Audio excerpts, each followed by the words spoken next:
oil industry in Chad is actually booming.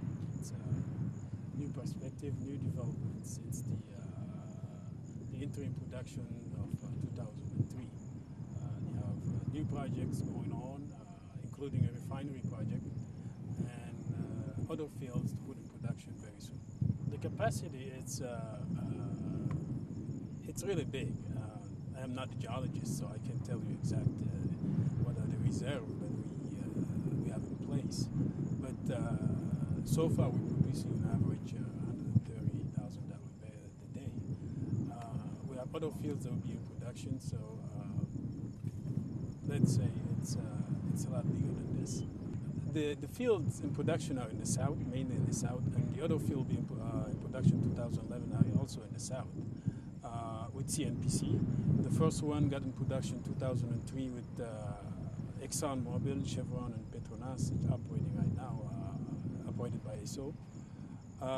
We have also CPC from Taiwan, which is which has acquired a block also in the south. We have other fields in the Lake Chad, which are not in production yet. Also CNPC, which going to be also in the south and is the main partner in the refinery.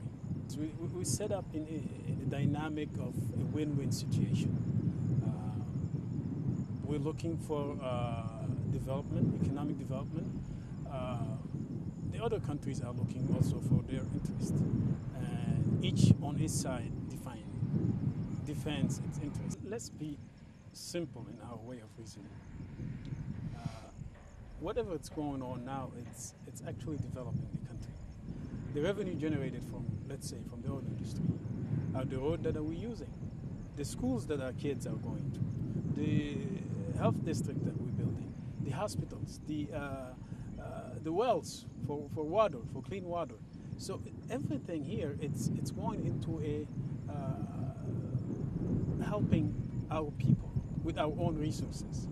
Finding partners to get those resources out of the ground, I don't think it's a form of neocolonialism. So it's probably a view of someone else, but it's not our view.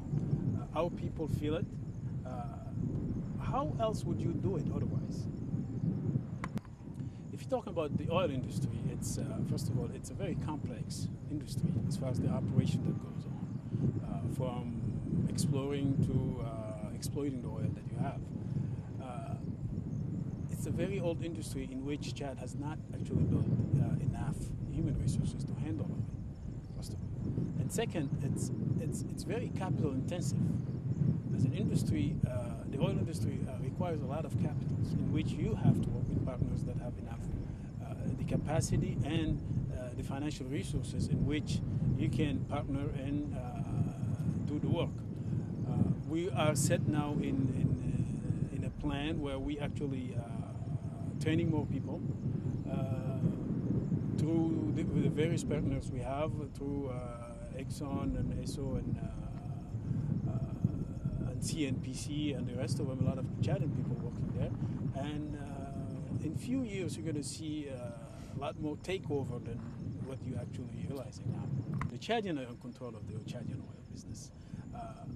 We actually exchanging in capacity building, in exchanging in technology, and working together.